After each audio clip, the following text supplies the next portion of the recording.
Լիդիան շարժման առաջին իսկ օրից կանգնել է այնտեղ, որտեղ ամենադժվարն ու ամենավտանգավորն էր՝ առաջնագծում։ Նա այն անձանցից է, որոնց ոգին չի ճանաչում վախ, իսկ քայլերը հետ չեն կանգնում խոչընդոտներից։ Նրա ներսում միշտ մի մեծ կրակ է այրվում՝ հայրենիքը տեսնելու մաքուր, արդար եւ ամբողջական։ Ոչ մի սպառնալիք, ոչ մի ճնշում, ոչ մի կեղծիք երբևէ չեն կարող շեղել նրան այդ ճանապարհից։ Լիդիան իր պայքարը նվիրում է ոչ թե միայն իրեն, այլ իր ժողովրդին։ Նա պայքարում է նրանց համար, ովքեր ձայն չունեն, բայց ուզում են արդարություն։ Նրանց համար, ովքեր լռել են, բայց ցանկանում են ճշմարտություն։ Նրա նպատակը ընդամենը մեկն է՝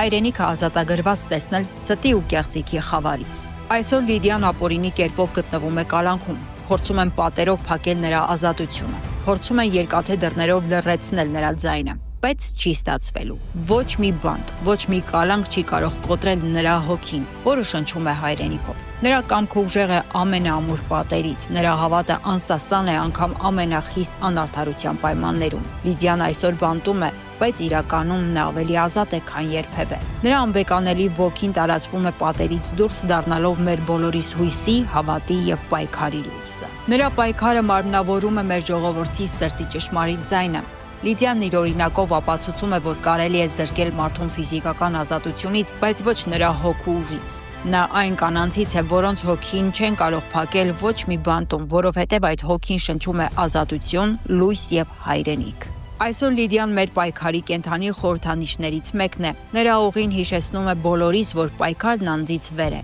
Պայքարը սեր է, եւ այդ սերն անպարտելի է։ Եվ քանի դեռ կան մարդիկ, ովքեր կրում են այդ սերը, հաղթանակը դառնալու է ոչ թե միայն ցանկություն, այլ անխուսափելի իրականություն։